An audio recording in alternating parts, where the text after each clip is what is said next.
we started just like a lot of people in the field, working in community mental health.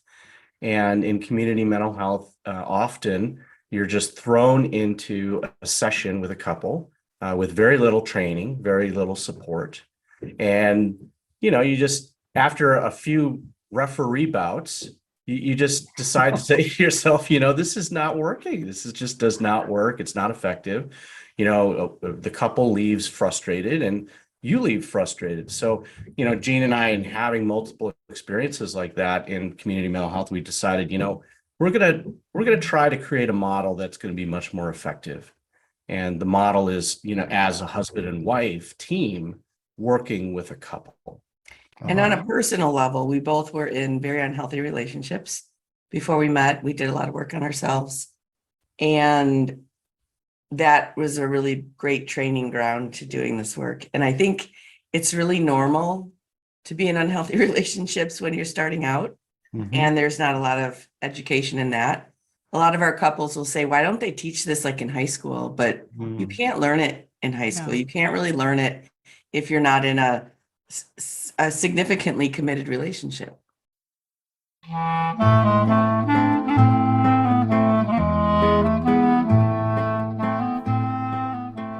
Welcome to Couples Therapy in 7 Words. I am your co-host, Judy Alexander, and I'm here with my husband, Dr. Bruce Chalmer. Hello, Judy. Hello, viewers and listeners. We have an interview today, yet another in our series of delightful interviews. We have a lot of those. Yes. This one, well, Judy, give the title, and that has their names right in the title. Okay, so the title of today's broadcast is Couples Synergy, an interview with Dr. Ray and Jean Kadkhodaian. And they were a lot of fun to talk to, as you will see. And Yes. Shortly, we will be sending you over to that interview. But before we do that, we have several things to put in a plug for. Absolutely. Can you tell how excited I am?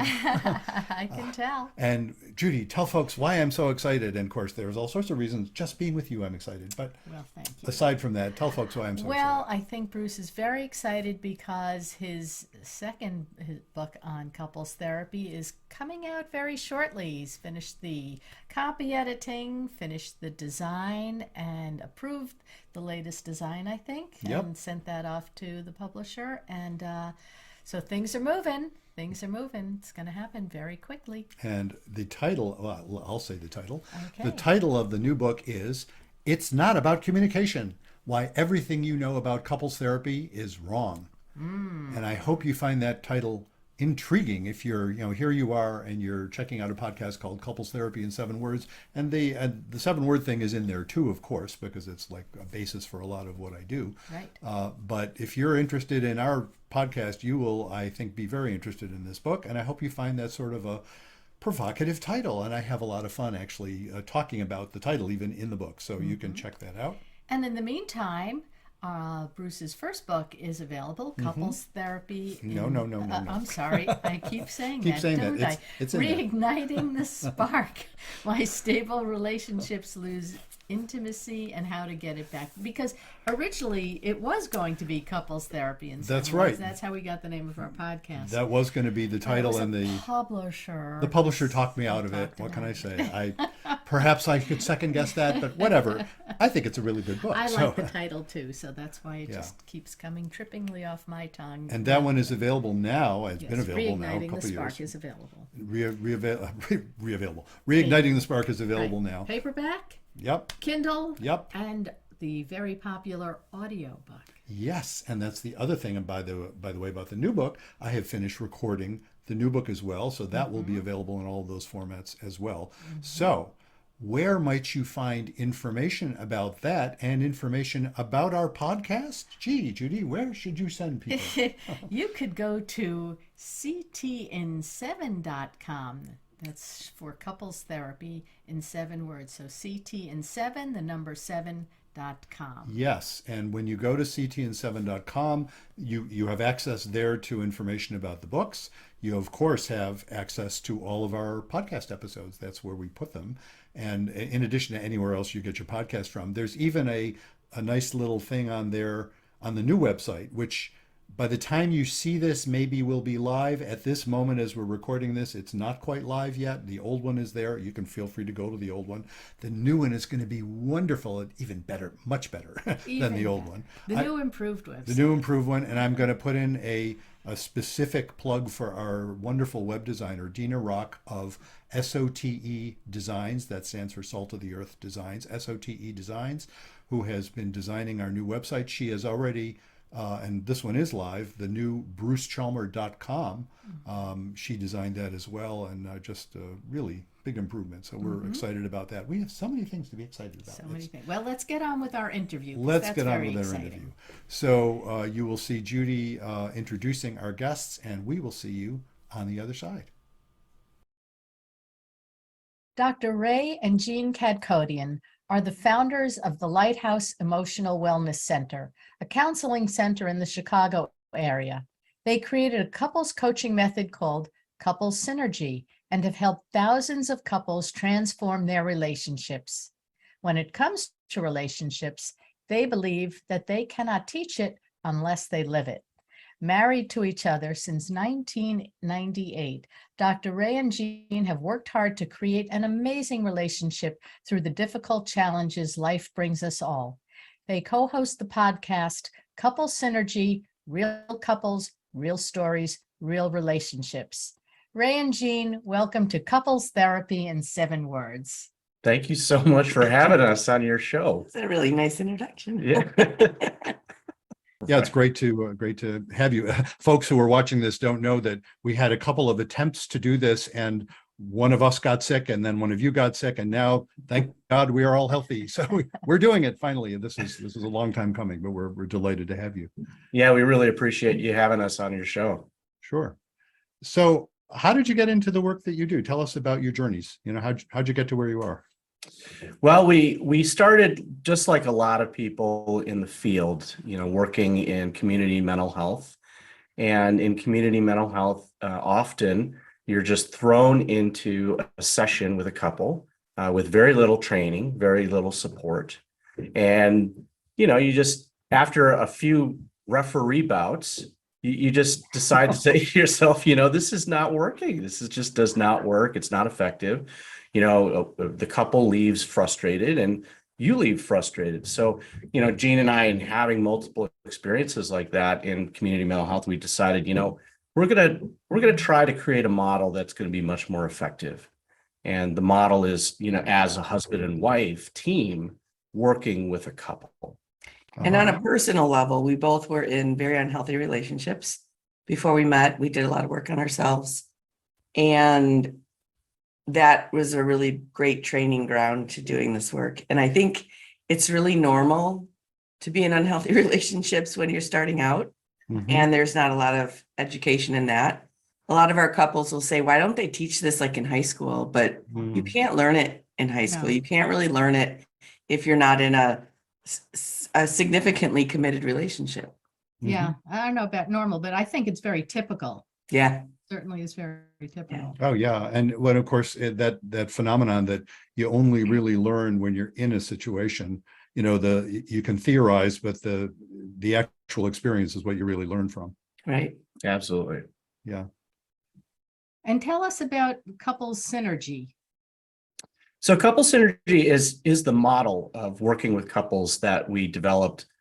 It's like 20 years ago now that we've been working Through the process of 20 years. through the process of 20 years. And, we found that one therapist working with a couple, what it does is it creates a gender bias. And in fact, my dissertation was based on that. And so when we work with a couple, automatically, as you guys know, 70-80% of the time, it's typically the woman in the relationship that's driving couples therapy. And Yep. so right off the bat, and because there's 70-80% in the field are female therapists, right off the bat, there's a gender bias, right? And typically a man is coming in, all of a sudden now he's outnumbered. And so, the process is already tainted from the beginning. And so what we found is that if I work with the husbands and Jean works with the wives individually, and then the two of us come together with the couple, in a very structured model over a 90-day period, with different interventions and different approaches, different goals that we have in mind in trying to take the couple through, we have found it to be much more effective in working with couples. It's interesting, what I've found, because I'm being male, as you can probably tell, and I'm I don't know if you know about us. I mean, I'm the therapist of the couple. Judy's an educator, so Judy doesn't work with with clients. But when I work with a couple, there's been quite a number of times that indeed it's almost always, not always, but almost always the woman who's doing the looking for someone. And very often they'll say, we wanted a man because we had these experiences with women where he felt outnumbered. Right. And they, the hope is, and I do spend a fair amount of my time sort of doing simultaneous translation. I'll often point out, I speak woman as a second language. It's not my first language, but I'll translate for the guy if I can, and women will often appreciate my attempts, at least. Sort of reminds me of, you go in some countries and you attempt to speak their language and they usually appreciate it, even though you're not an expert at it. I'm not an expert at speaking woman, but I learned it as a second language. I fake it pretty well. Yeah. I learned from a lot of women. I've been around women enough. Yes, indeed. We've never seen a relationship that wasn't a 50-50, where both people are equally responsible for the condition of that relationship. Oh, sure. Not the personal choices, like if someone chose an affair, but the condition of the relationship created a space for that. Right. And Yeah. so that's how we let people know. And we also see relationships very developmentally. We only learn so much from our first relationship, which is parent-child. And then we show up in our adult relationship as parent-child, sometimes flapping between being the parent or the child. And our goal is to really help people get to not just to have a relationship that's more balanced adult-adult, but also to heal. So a lot of work that's been done out there, like the 5 love languages and Gottman and stuff, they're really talking about just the beginning bond for a couple. But we want to take them that further step of the person sitting next to you, the person you're married to, is the person who's going to either hurt you the most in the world or help you heal the most. Or both, probably both. Probably both, actually. Yeah. And that's the hope. And no one knows how to do that. So they get all the pain of it without the payoff. So you said this is a 90-day process. So how does it work? So they come to you and then what happens? Like walk So us through the first phase of that, we're doing the individual work. So we're going to do 3 individual sessions. We're doing a really deep dive into not their history as a human being, but the history of the family, the school that they were taught in, right? What was attachment like in your family? How did men and women relate? How did they get through difficult things? How did they make decisions? And it's so eye-opening for people to see that. Like, wow, my mom was 25 when she had me, and I was raised by a 20-year-old, instead of, like I know her as this 50-year-old person, but Right. that's where she was in life when I come into the picture. So that's really eye-opening for them to see that these are things they learned. This is not who they are. And then when we come back and work, the 4 of us, we're looking at the relationship dance. How are you guys doing things? And then we teach them how to do that different. In that first part of the process, one of the things that we're trying to achieve is helping the couple become observers of the process versus being immersed in the process, right? And when they're immersed in the process, they really can't see their partner's origin. And if you're able to see your partner's origin, then it leaves the room or the door open for compassion to step in. Yeah. Right. And now you're not taking things personally as to what your partner is doing to you or saying to you, but now you're understanding where it's coming from.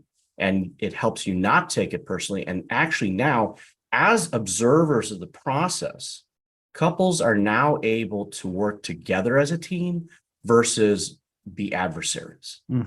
It's interesting you put it in those terms. What it makes me think of when you say that is it's sort of like the couple itself. If you think of the couple itself as an organism, not separate from, but sort of the more than the sum of the parts, it's like you're inviting the couple to be mindful rather than panic.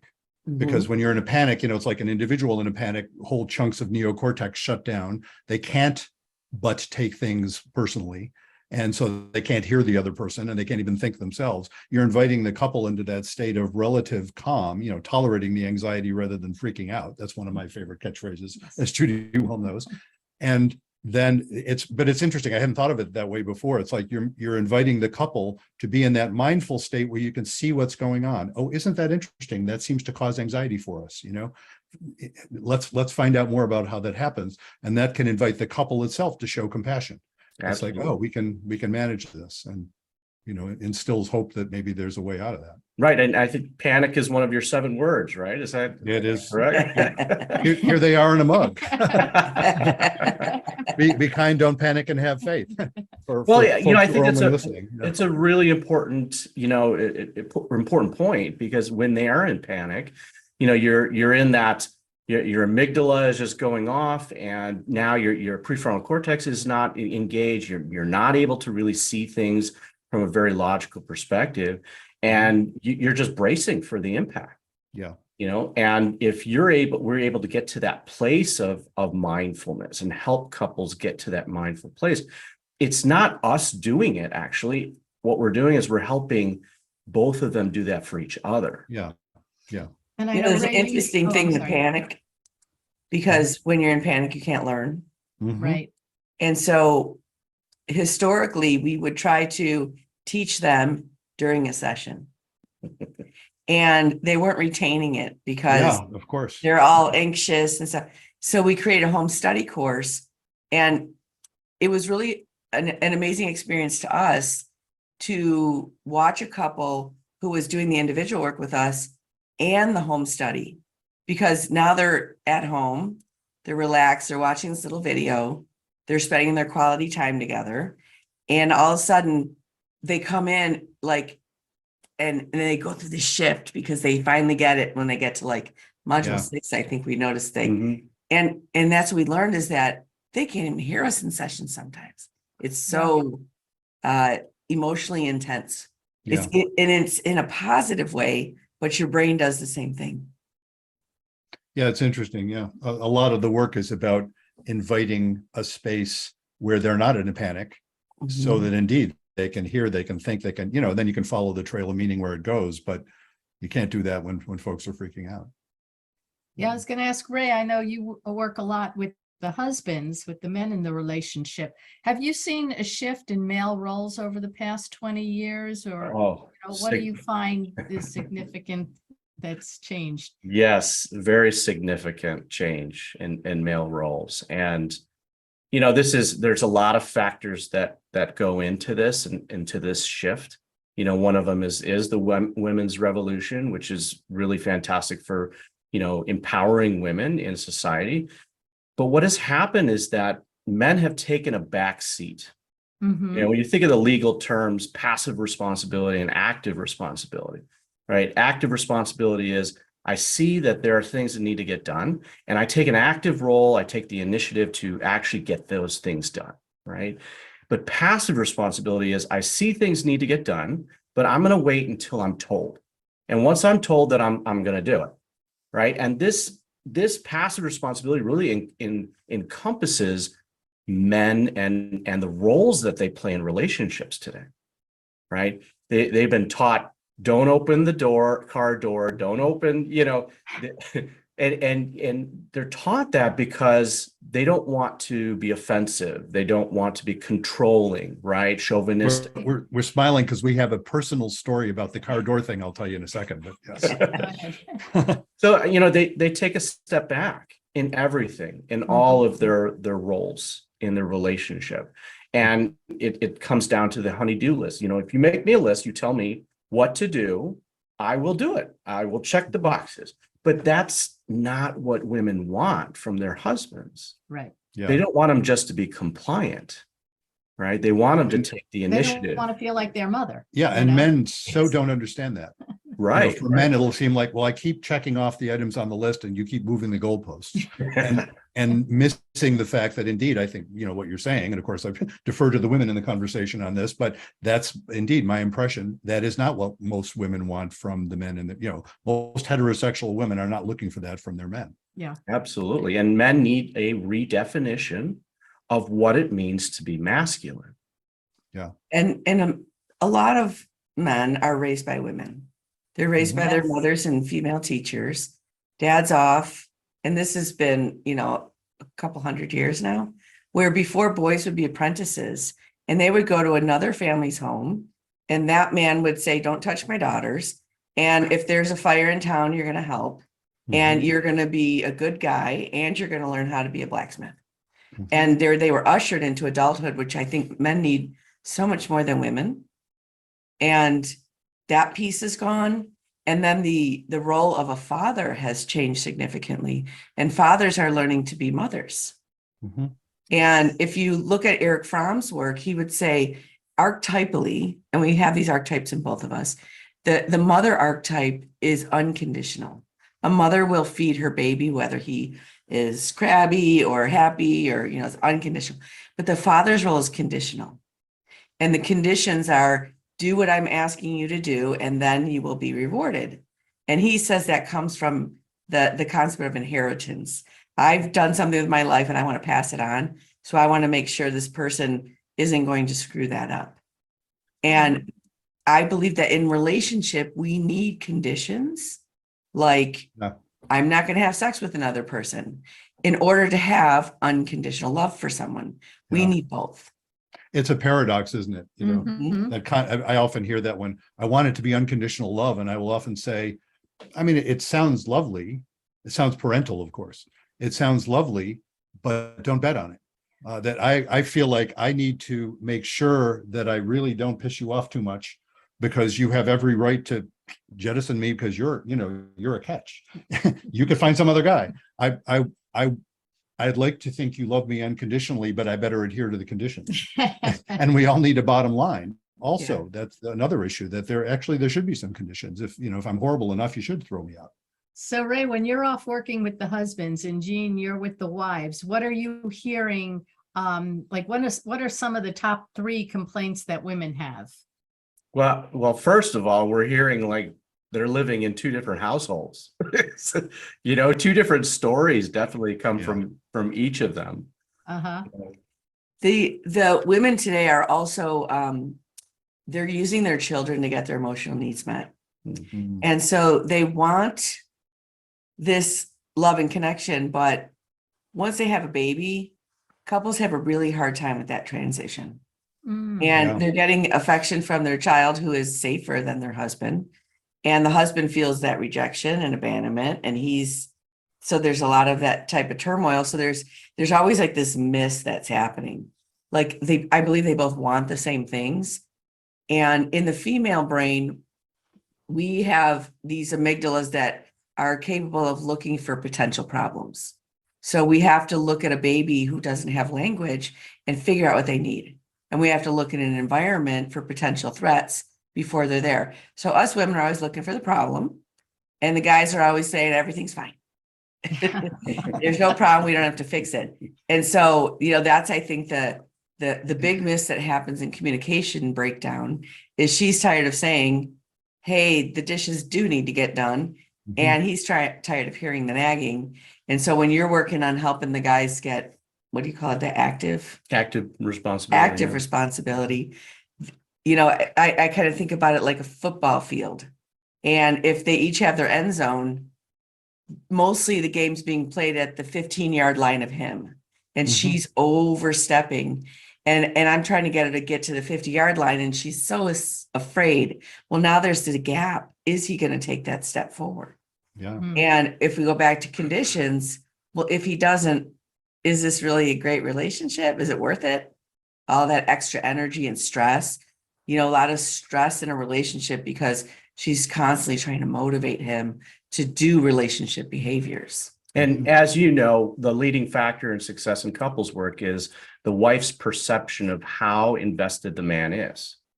And so if he isn't showing that he's taking that initiative to step forward into that gap, and she's not seeing that, perceiving that, then it's kind of doomed from the start. Oh, yeah. It's an interesting gap, too, because that sense, much of the time what I hear from the men coming in, again, not always, but much of the time, is if she wasn't so upset, I'd be fine. The problem here is that she's upset.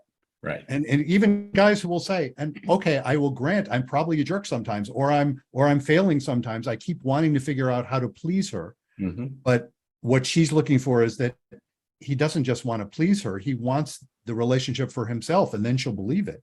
And that's where that gap is. It's the guy doesn't know how to do that. He's just thinking, if she would just smile at me and have sex with me and want me, everything would be okay here. What's the problem? She's never satisfied, and right. I mean, what the woman is looking for is, I don't want you to just want me to be okay. I want you to want this relationship the way I do. Mhm. And Yeah, men and women. the movie The Breakup. I haven't seen that. The movie, Is it? it's Jennifer Aniston and Vince I don't think Vaughn, so. I think. No, I don't think we've seen that. There's this one scene where she comes home and the dishes are piled up in the kitchen and Mhm. he's playing video games. And she goes and she says, you couldn't have done the dishes? He's like, okay, yeah, I'll do the dishes right now. And he gets up and she said, no, I don't want you to do the dishes. I want you to want to do the dishes. Yes, yes. And he's like, why That's- would anyone want to do the dishes? Yeah. No, that is really key. That's it. Exactly. I don't want you to want it to make me happy, so I'll have sex with you. I want you to want it for yourself, and then I'll have sex with you. Right. And it is a tricky one, because it's kind of paradoxical to the very extent that the guy is feeling like there's no pleasing her, Mhm. and to the very extent that she's feeling like he doesn't seem to know how to do relationships. The sexuality piece is a really big deal as well. Mhm. And we interviewed a sex expert once, or that's, I think what we would call her. She's certified in sex therapy. And she would say, a couple comes in and they're upset because the guy is like, we have sex like once a month. And she says, you know what? I'll have sex with you once a week, but I'd like you to take a shower first. And I'd like you to light some candles and put on some music and give me a back rub, and then we'll have sex. And he says, okay, I'll go back to having sex once a month. And it's that what women need is that our brains are so overactive. And like, I don't know if you guys ever get massages, but when you go to get a massage, the first 10 minutes, your brain's trying to settle down. Mhm. And when you're being touched, you're releasing that oxytocin and relaxing. And then the female brain can be in the right space. And guys don't need that. Yeah. Guys have that other thing that's like, let's get this over with because I need some stress relief. And so they're not meeting in the same place. And I think that's something couples don't really know. Our brains are different in that way. Yeah. Yeah. I'm trying to remember Susan Bratton's metaphor. I forgot what it is. She had a great she's a sex educator sort of, Mhm. and she had a metaphor about acceleration, that Uh-huh. men are like, I don't know, Lamborghinis, and women are like Slower cars. slower cars. It just takes longer to get there. And Right. not that you don't want to get there. It's just that, no, you need to rev up Right. slowly. You don't want to go from 0 to 60 in 2 seconds. Yeah. Yeah. Like a horse and buggy. Right? Yeah, you can't catch up. It's like the horse and buggy's being dragged by the Lamborghini.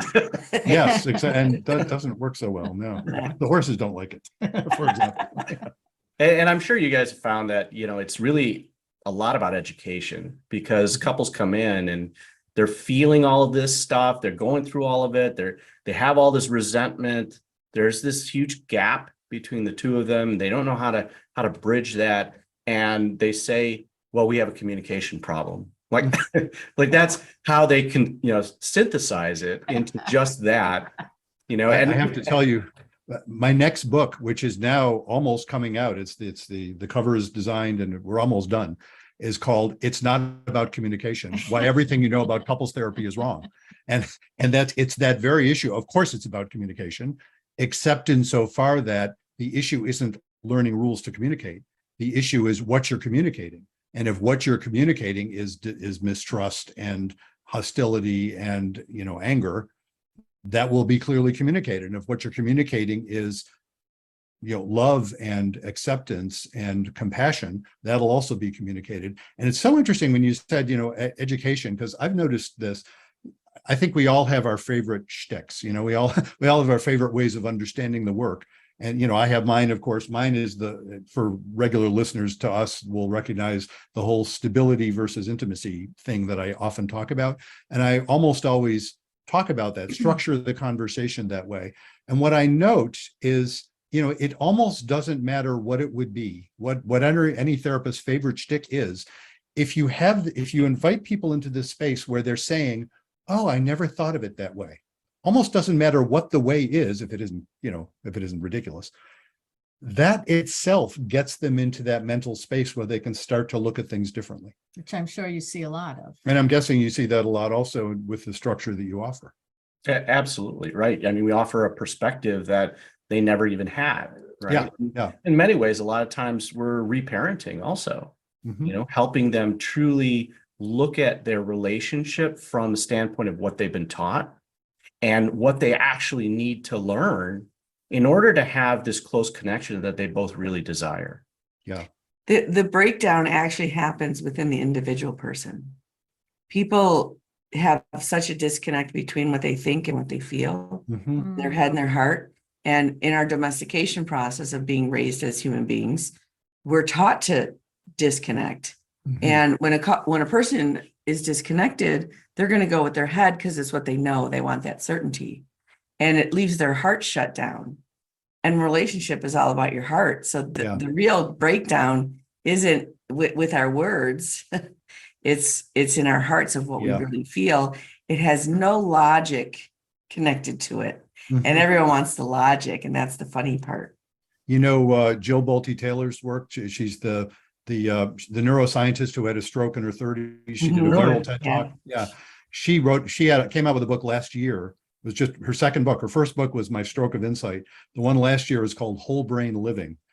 And she talks about 4 different characters based on 4 different structures in our brain: left and right hemisphere, neocortical and limbic. Mhm. And she notes that we all have those 4 characters running around in our brain all the time. And one of her little quotes that, relevant to what you were just talking about is, people think that we are thinking creatures who feel, but really we are feeling creatures who think. Our thoughts are in the service of our feelings, whether we're aware of it or not, much more than our feelings are in the service of our thoughts. We don't feel certain ways because we've figured it out. We figure it out certain ways because of how we feel. Mhm.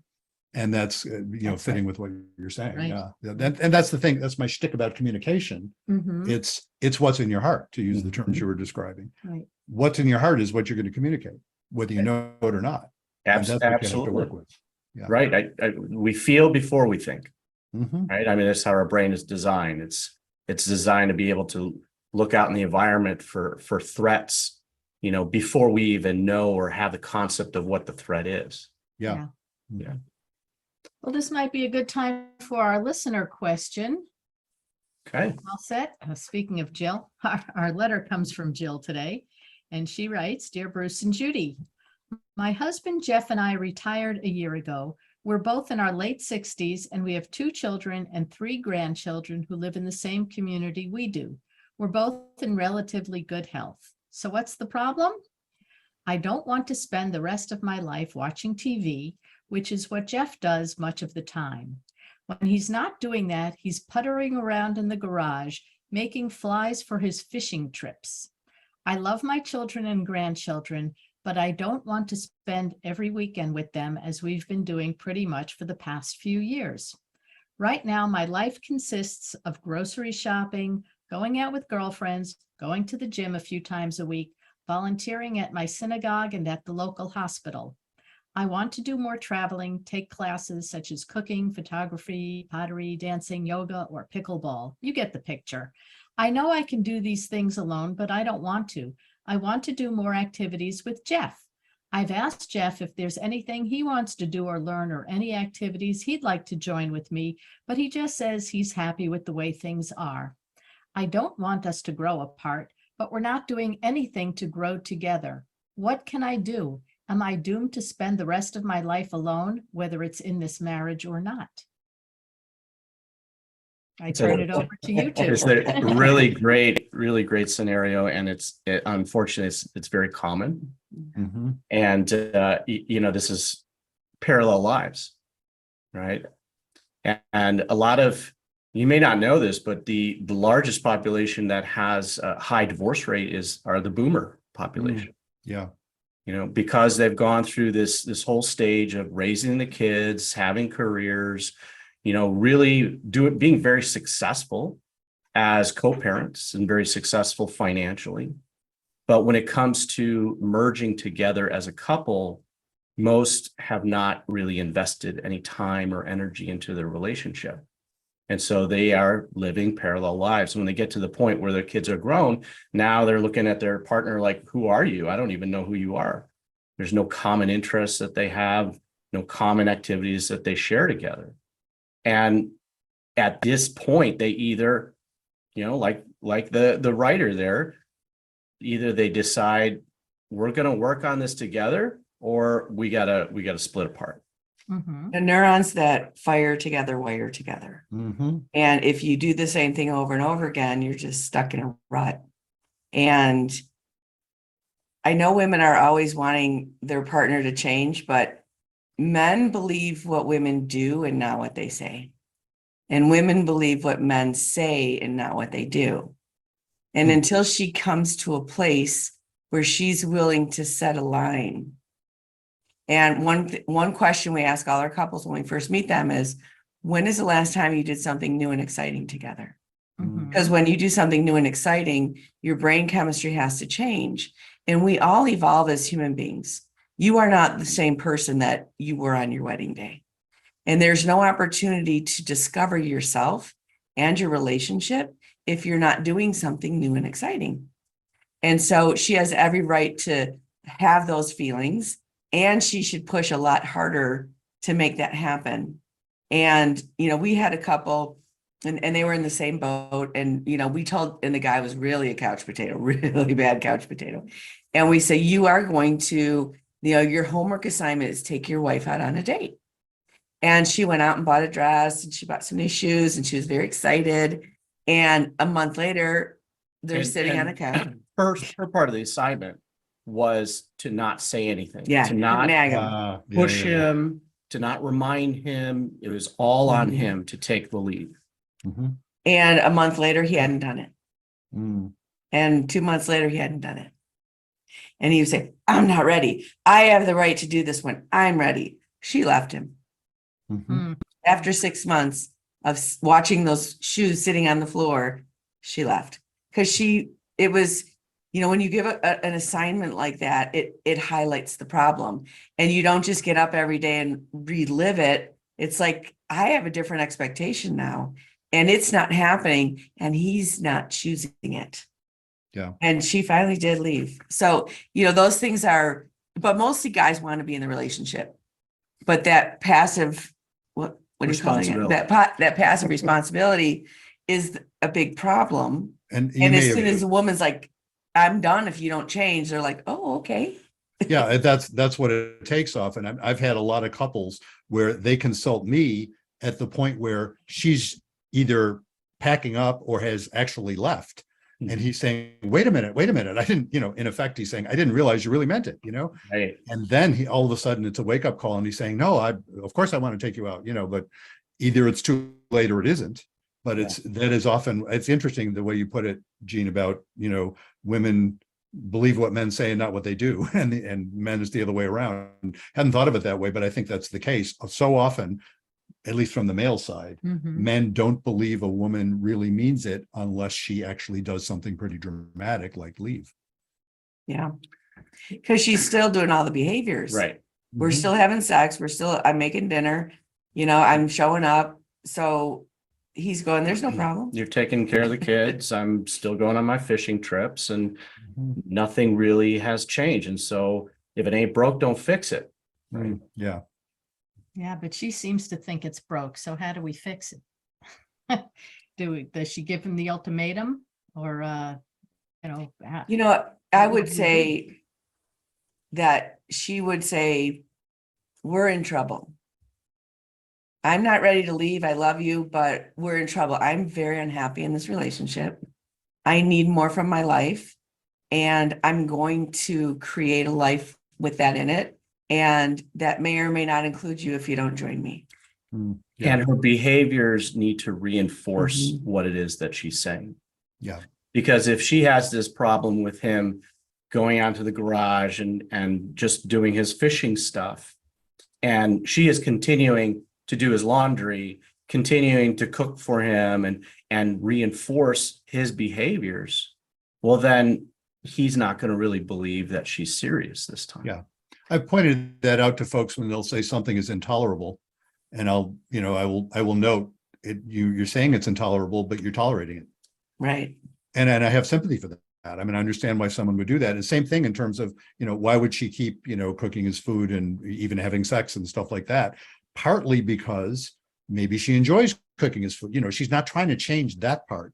But the trouble is unless she's willing to put the relationship on the line, often, as you point out, it's not sufficient for him to recognize, oh, you really mean it. And, certainly if she's saying I'm miserable in this relationship, and he's, often the guy's response will be, well, then you ought to see a therapist and not be so miserable because I don't know why you're miserable. And that's when it often boils down to saying, well, okay, that's your response. Then I guess I will be happier without you. One of the things, the assignments we give couples, which is probably one of our most difficult assignments, is a walkabout. And if she's busy with her friends, she looks like she's fine. But a walkabout, you go away by yourself. And you have to go somewhere you've never been. And you can't have any agenda. Mhm. And you just be in that space and listen to yourself and something bigger than yourself. And it's a very intense time for both people. And if he's coming home from the fishing trip and she's busy trying to figure herself out, he's not going to pretend that everything's fine because she's out with the girls doing her own thing. I'm going to do some soul searching here because I'm not happy. And all the distraction has to go away. We had a couple like this and every weekend, they were a younger couple, and every weekend she said the house was like a frat house. And, the guys would come over, they're shooting pool. On Sunday morning, I'm cooking all these guys breakfast. This was not a married couple yet. And she went on a Friday night. She's like, okay, she was so terrified. And she went to town over and checked into a hotel room. That's all she did. And she's like, I just shook for like hours. And then at some point that got kind of boring. And she's like, well, I'm here. What should I do? And she went, there was like a Walgreens at the lobby of this hotel. And she went and got some pedicure stuff and she painted her nails. And then by Sunday morning, she was so terrified to go home. She was like, oh, I'm going to walk in. There's going to be all these guys there, And she walks in and he's sitting on the couch and the house is clean and he hadn't left all weekend and he didn't know what she was going to be like. And then I think that's when they finally got to the point where they actually got engaged and got married. We actually officiated their wedding. It was a really interesting story where that's all she did is sit in a hotel for a weekend and contemplate her life. And it changes things up. And it doesn't have to be a threat, but it has to be a change, something. A disruption, right? Yeah, a disruption. Yeah. When you think of a sinus rhythm, a wave, in order to disrupt that, you need something very different of a wave to shatter that. And a lot of times when couples are stuck in a very, cyclical pattern for a long period of time, it needs something very drastic in order to be able to wake up and look at their lives from a very different perspective. Yeah. That's what I often refer to as using the metaphor of a plant and, intimacy being the energy for growth. And what happens is if somebody paves a sidewalk over a germinated seed, it'll try and crack the sidewalk. And cracking the sidewalk is that discontinuity. And, it manifests as affairs or perhaps arguing about everything and nothing, and they can't figure out what they're even arguing about. Or somebody all of a sudden leaving, or one or both parties getting depressed. I mean, it's a lot of different ways it can happen, but a couple isn't going to tolerate that stasis indefinitely. That, the absence of intimacy. Yeah, most definitely. Well, tell folks how they can reach you, like what's your website, and, give us a little plug for what you offer. Sure. The easiest way is to visit us at couplesynergy.com. We are also on Facebook, Instagram, Twitter at Couple Synergy. They can also listen to our podcast anywhere you can listen to podcasts, Couple Synergy. There's a few things that we've realized couples really need. And the first one is that education piece. And so like the podcast, the home study course is that piece. But we also learned that the other really big problem in couples is they're not spending time together. Mm. So even if they're coming in an hour a week to get help, they're going right back into their life. And so their change is much slower unless they're pretty disciplined, which most people are not. And so the third product that we offer is a weekend intensive. And this is away from your life, away from your distraction. And it's fun and it's all those things we want couples to have, that deep dive into only your partner. We take their phones away because that's a huge distraction. And it's in the mountains, it's in a beautiful place, but it gives them that space to have that sunshine and get that concrete out of the way, right? And we only focus on working with 15 couples at a time when we do our weekend intensives, because we really want it to be in a very safe environment, an environment that is conducive for them to really connect with each other. We have 2 weekends coming up in 2023. It's in April and also in October. And one of the things that does is, as a therapist, you know this, you're asking someone to do the work and they don't know the payoff. And they don't know the payoff until the bond happens again, right? Until you got to invest in this relationship, you got to do the work, and also you're going to start feel better. And on that weekend, they already feel better so much faster that when they leave, they have a permanent change because they want to feel that. And it's what we feel when we fall in love. Yeah. And everyone says, I want to go back. But the busyness of life gets in the way, and the disconnect from the self and the lack of investment in the relationship leaves us with that depression and that anxiety. Yeah. Wow. Well, if you want to have a good weekend, contact Doctors Ray and Jean Kadkhodaian and look into couples synergy. Well, thank you so much for doing this. Thank you for having us. Yeah, thank you Thank for having you. us. Welcome back. We hope you enjoyed that interview with Doctors Ray and Jean Kadkhodaian. Just Dr. Ray and Jean. I Dr. think. Ray and Jean Yeah. Kadkhodaian. He's the one with the doctorate, I think. Okay. He's Dr. Bruce, I'm not. Yeah. Or Bruce or Doctor. so- Not to be fussy about such things. I just don't want to misrepresent. But Okay. they're both really fun folks, Yes. and we enjoyed the conversation. Yes, and we're going to be on their podcast, so we'll keep you posted on that. That's right. So let's put in a plug again for the book that's already out there, which is... I'll get it right this time. Reigniting the Spark, Why Stable Relationships Lose Intimacy and How to Get It Back. And the one, for those of you watching, are seeing me holding up the paperback version, also available on Kindle, also available on the audiobook version from the Amazon site, and the new book that's going to be new coming book. out shortly, which is... It's not about communication, Why Everything You Know About Couples Therapy is Wrong. Yes, indeed. And I think, in addition to that being a provocative title, I like to say, of course, I'm a bit biased, but I think you'll find it a fun read because it's a little bit irreverent, as the title sort of indicates. But I also think it's if you have any interest in couples therapy, either because you're in it, because you just want to improve your relationship, whether or not you're in therapy, or if you're a therapist yourself, that book is really for you. It's got a lot of good stuff in there. If you like to think about this stuff, just while you're Listening to our podcast, you are the audience for that book. I think you'll find it's really good. So watch for that. It'll be coming out sometime in the next few weeks. And if you have a question, like Jill did today, you can email us.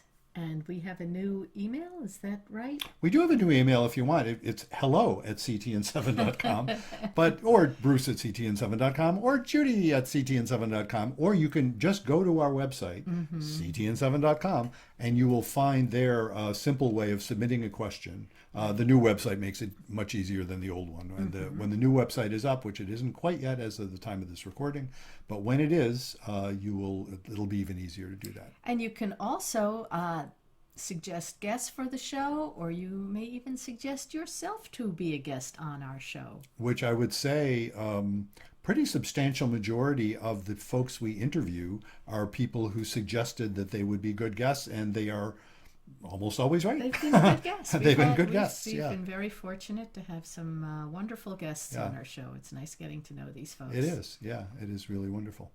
So, anything else we need to? I think we've covered it all. We've covered what we need to We cover. have not covered one thing. Our Of course.